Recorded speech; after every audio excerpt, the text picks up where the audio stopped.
Good afternoon, everyone. Today I'm here with author Judy Balloff. We're going to be talking about her wonderful book, 365 Days of Abundance.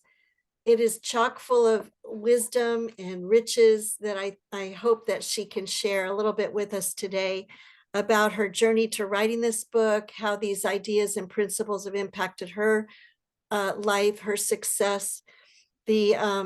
The thing she and I have in common is we both have an affinity for the book Think and Grow Rich, which I've read many, many times. And I just downloaded it on Audible to read it again, this time have it read to me.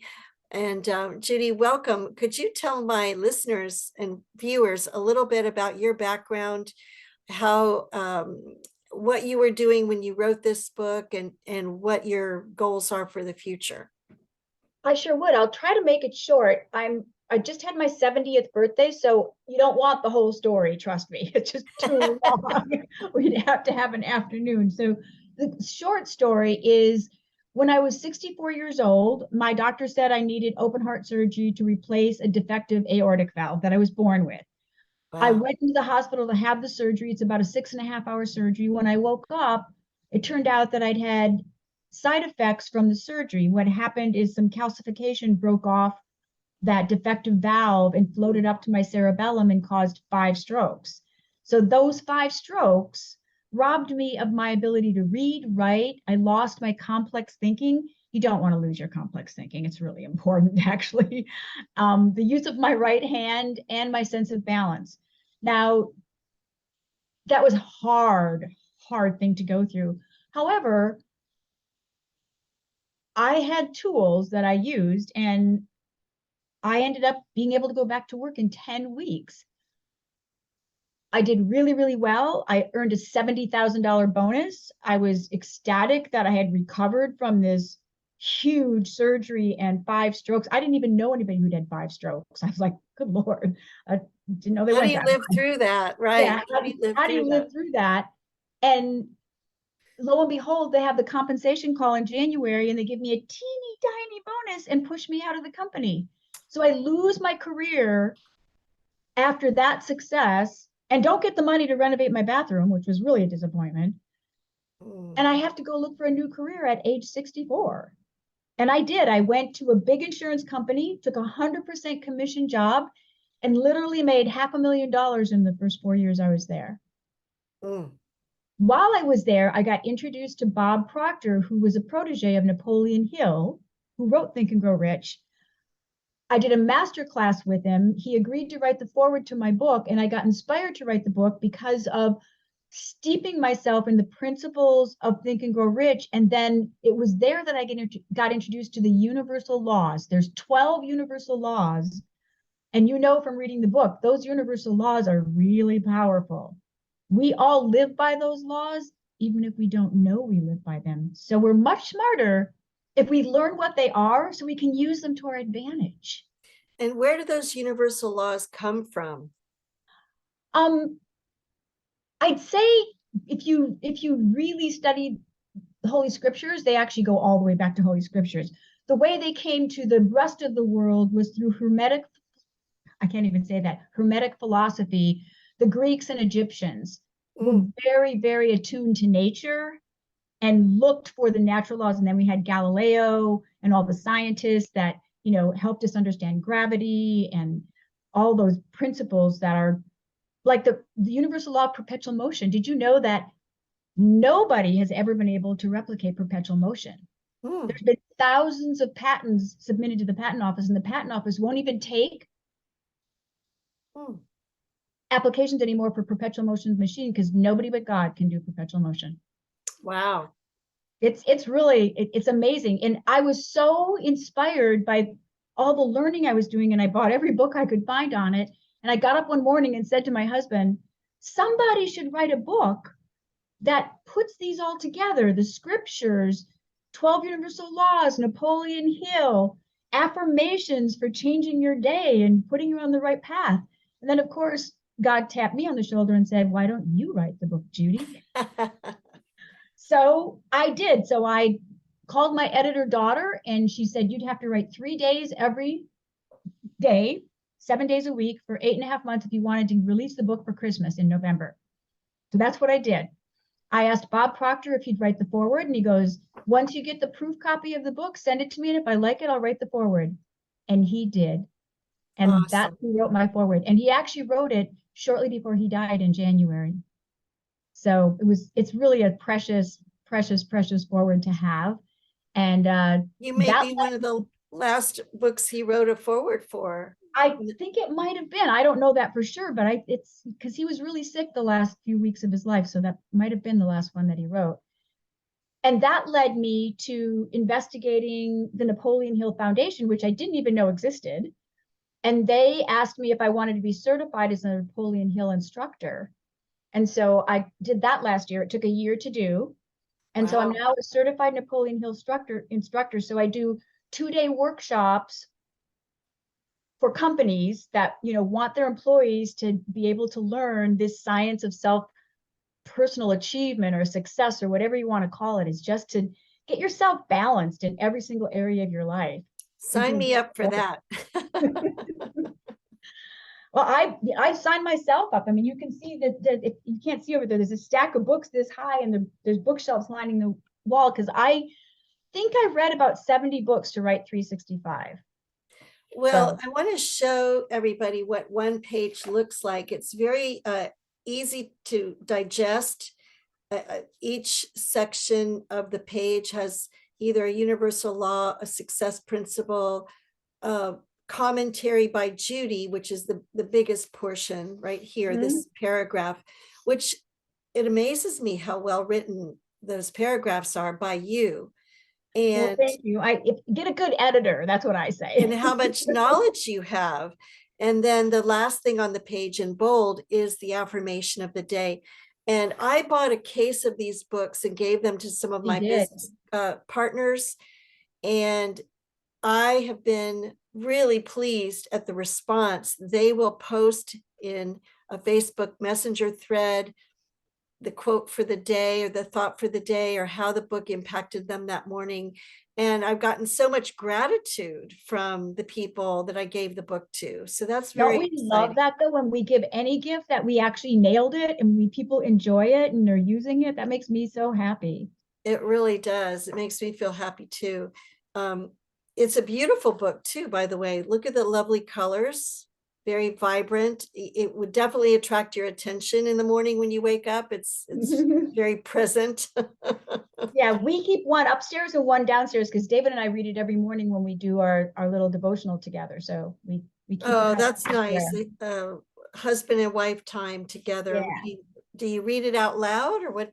Yeah, we read it out loud. We read a devotional from a book called Jesus Calling that I just found years ago, and we've used it ever since. And we read the Bible verses, then we read 365 for that day, then we set the timer and we listen to God for 5 minutes. And then we hold hands and say the Lord's Prayer. Oh, that's beautiful. Well, this afternoon at lunch, I opened it up to April 5th, and I just love this page. This page I could stay on all year. It's about Zig Ziglar, who dropped out of college and started a life as a salesman, then became the world's most famous sales trainer. He's hilarious. He's full of Oh ideas and yes. Oh, strategies and tactics. And oh to this be Zig particular Ziglar, right? yeah, this particular page is about planning for success. And it's a bulleted list of Zig's ideas on that, and it's phenomenal. So I'm probably going to wake up and use April 5th every morning before I read the quote for the day. Yeah. Oh, and I got another good idea from a podcast I was on with a girl. Oh no, she was somebody that was interviewing me to be her coach. That's what it was. And she said, I love your book, but when I get through, she said, I bought it in April. So by the time I get back to April again, I'll have gone through the whole year. And she goes, then I want to, she said, if you could send me something so that I could just go through one law and one principle in a row, like do all 16 of the law. And I said, go to the back of the book, there's an index, and you can literally look up the page of all 12 posts on anything. And she was like, oh, thank you. That's the way I'm going to do it next year. Well, I No noticed that idea. too, because I was looking for the same thing. And I'm wondering if you don't want to do a bookmark that you could sell on your website that has the 12 principles and the laws of success on the opposite side or something? That's a pretty good idea, except for I made these, the emotional guidance scale. It's a way to control your thoughts and create your own reality. So you figure out where you are on the negative emotions and you just try to move up one step. So I've been giving these out to anybody that buys the book directly from me. I stick it in the book for them. So it acts as a bookmark. Oh, that's Same kind awesome. of idea. But I actually like that. I could do that too, is design a bookmark that actually has the 13 principles and the 12 laws on it. That would be really cool. It Good would be, idea. because I think it would be good for people to memorize those, just memorize the principles themselves and the laws themselves. Now, the No, it is. principles of success, they came from Think and Grow Rich, correct? Exactly. Yes, that's the 13 principles for success and wealth that Napoleon Okay. Hill wrote originally. And you were telling me that you're going to be teaching a class of one of Napoleon Hill's later books. Later classes, the Oh, book he later. made for it, it got published, but it's like this thick. Nobody wants to read it. It's like so big and it's very expensive. It's like $56. So it's like, so I got it's printed. I have it printed out because I was certified instructor. So I went through a year of training Mm-hmm. to get that certification. And it's literally some of the laws, the principles of Think and Grow Rich, Kim, are in it. Like you can see faint shadows of them. But as he got older and interviewed and met with more and more people, he solidified what were the most important principles for personal achievement, for developing yourself as a human being. Mm-hmm. And I don't know, do you want me to read them to you? They're pretty Sure. amazing. I'd Okay. love to hear them. Yeah. He calls this the 17 principles to self-management, health, and wealth, personal achievement, right? Right. One, definiteness of purpose. Now that matches desire and Think and Grow Rich, right? But he just Okay. decided that definiteness of purpose spoke more towards setting a specific goal. So I think that's why he chose it. Number two, the mastermind. That's the same principle. Number three, applied faith. Faith is in the principles, but this is applied faith. So he wanted to expand it to having faith in your fellow man, in your spouse, in your friends, in your siblings, et cetera, and using it in your everyday life, which is Right. powerful. Number four is going the extra mile. Number five is pleasing personality. And that's actually a really interesting one because we all think we have a pleasing personality, but do we ever snap at our spouse? Are we ever sarcastic to our sister? Like Yes. how do we actually handle our personality in everyday affairs? And in stressful affairs. In stressful affairs, yes. Number six is personal initiative. Mm. So it feels like sometimes they're redundant, but they're not, because personal initiative is different. You can have a really good definite chief aim, but if you don't get off the couch and do something, Mm-hmm. show initiative, your goal ain't going nowhere fast. Number seven, positive mental attitude. My post today on LinkedIn is about positive mental attitude because Napoleon Hill, Chuck Swindoll, any of the men and women that I have followed my whole life talk about the fact that your attitude, your positive mental attitude, is the most important character quality you can develop to have a successful life. And not just successful in money, but a positive mental attitude helps your health. It helps your Yes. thinking process. It helps your relationships. It helps your business. It's just Absolutely. so valuable. Number eight is enthusiasm. Have you ever Mm-hmm. done business with somebody that's sort of lackluster? Not very much fun, is it? Like, Right. if you're And not excited about what you sell, then I'm not excited about what you sell. well, just think about waiters and waitresses. What a difference it makes to a nice dinner out if you have a pleasant, enthusiastic person serving you. It's Oh, amazing. you are so right. My son, who's a vet, is a bartender and he's a top-notch bartender. He sometimes gets $60, $75 tips because he goes to work to make people happy. Oh, That's what he does. He's amazing. that's Number nine awesome. is self-discipline. We all know that without discipline, you can't accomplish any goals, and self-discipline is the hardest one of all. Absolutely. Number 10, accurate thinking. I think we could have used this during the 2020 election. There was so much inaccurate thinking.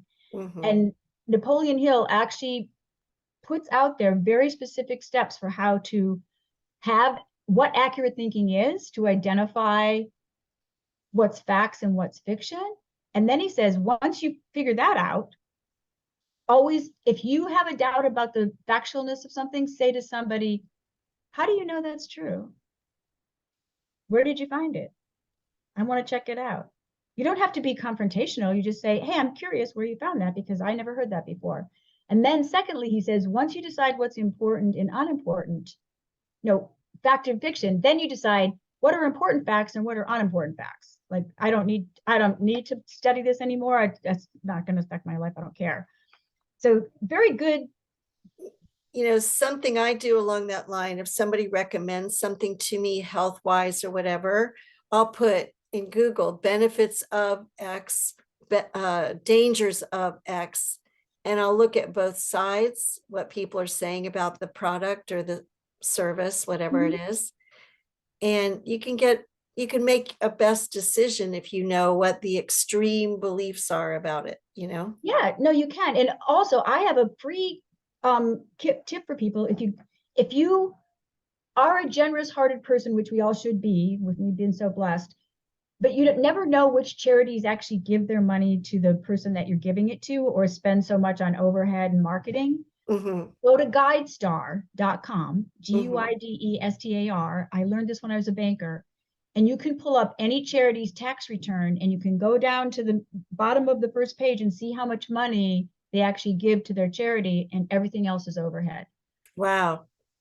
It's a very good, I won't mention the charity because everybody can do their own research, but there was one that I was giving money to, and when I checked, 75% of their money went to marketing and buildings and pensions for other people, for people that had worked there. And I don't begrudge anybody their pension, but if you're a charity taking other people's dollars, you've got to watch that, how much of it goes to raising the money. So it's a good habit to have to get facts.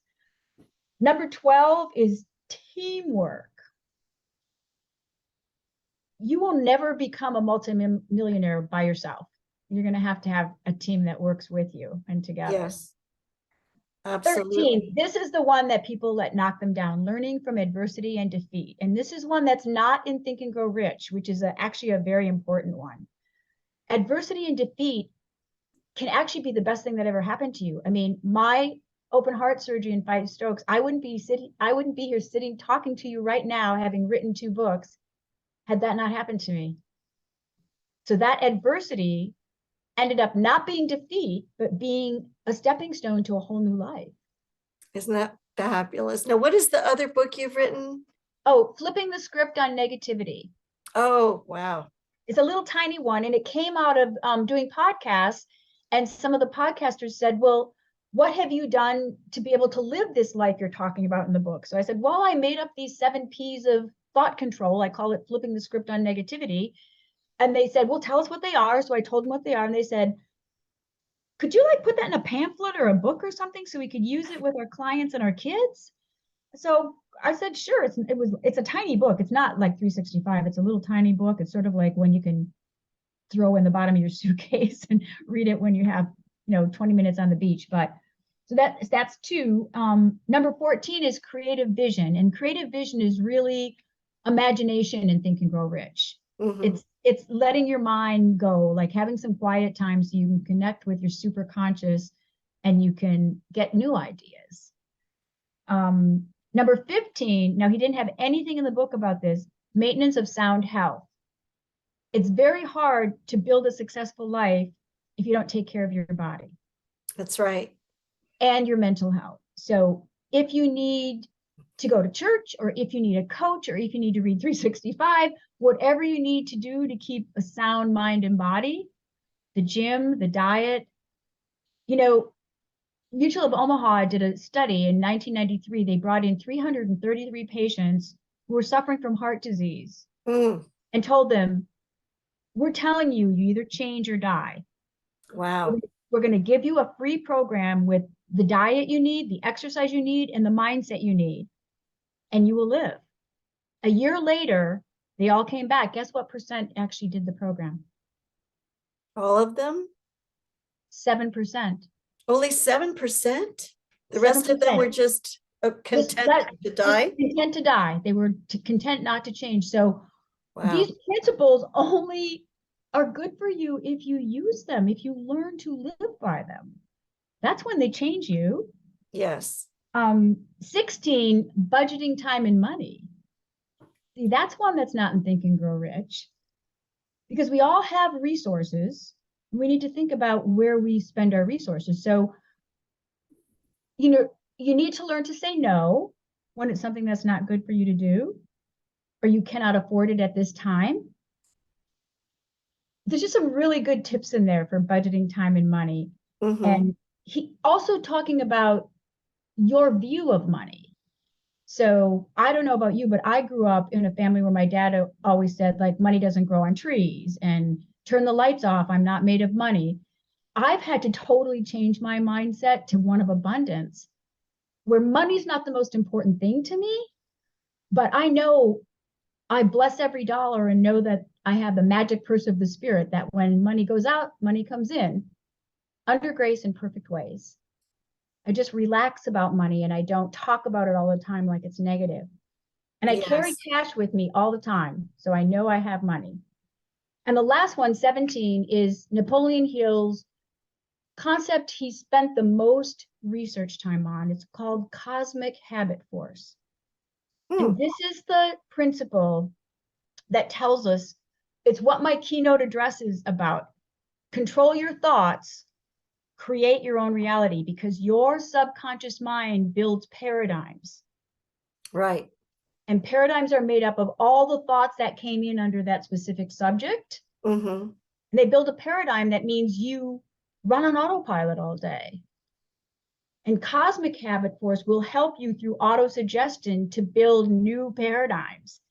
Paradigms that say, I am energetic, I am healthy, I am happy, I am going to change the world, teaching these concepts. Cosmic habit force. Well, That's all 17 of them. we all need a paradigm shift. If we're going to make changes in our life, we have to change our perspective on people, on places, on things. We have to think differently.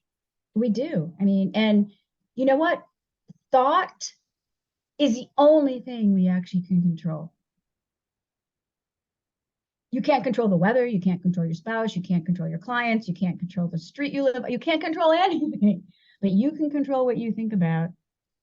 Well, that's why I've spent probably the better part of my adult life investing in self-help books.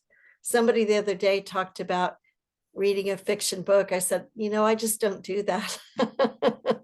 I so rarely read a fiction book because I find that I have still too much to learn. I've got to spend my time learning, getting principles, changing my mind, because I too grew up with some of those negative imprints from what do you call it, adult supervisors. Yeah, well, and they thought they were doing the right thing. They didn't know. They didn't know what they didn't know. Well, they had probably been given those same mantras by their parents. families. Right. Yeah. Right. So you do have some workshops coming up in Alexandria, Virginia soon, which is near me. I'd like to maybe attend and maybe bring some friends. Tell us about those, and I would love possibly I to. can put the dates. I would love to, and I have the dates. We just scheduled them. They're going to be at the Lyceum, which is in Alexandria, Virginia, on Highway 1.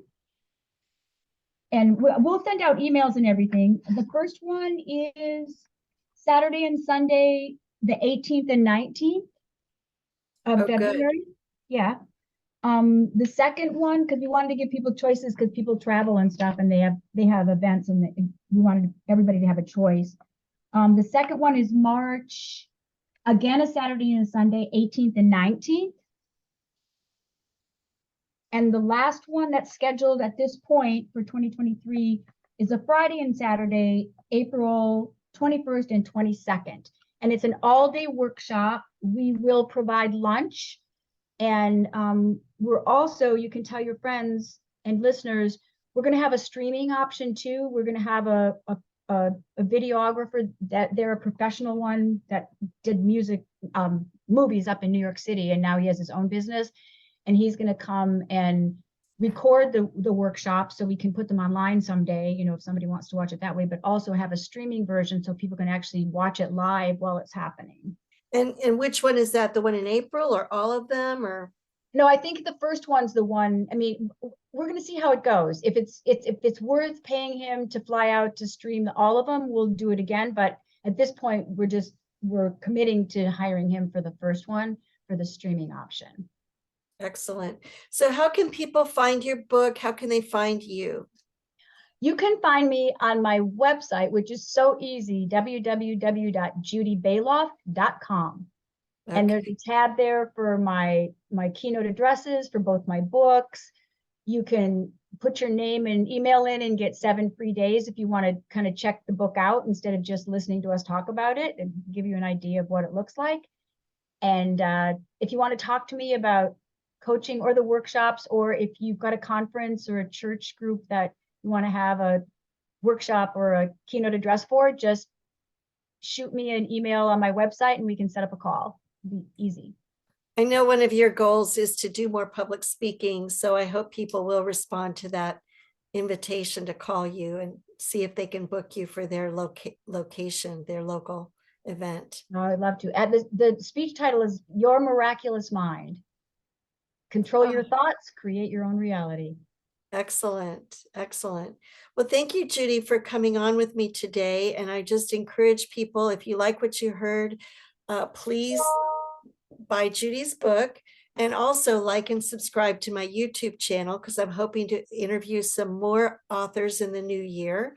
I want to bring you the best in self-help information that's out there, and maybe do these quick little conversations with authors that have so much to give. And I'd sure like to share that with you. So thank you for being. Great idea, Kim. I'm glad you're doing it. It's a great idea. Thank you for being on with me today, Judy. And thank you, viewers, for tuning in. So we'll see you soon. See you on YouTube. Bye-bye now. Bye-bye.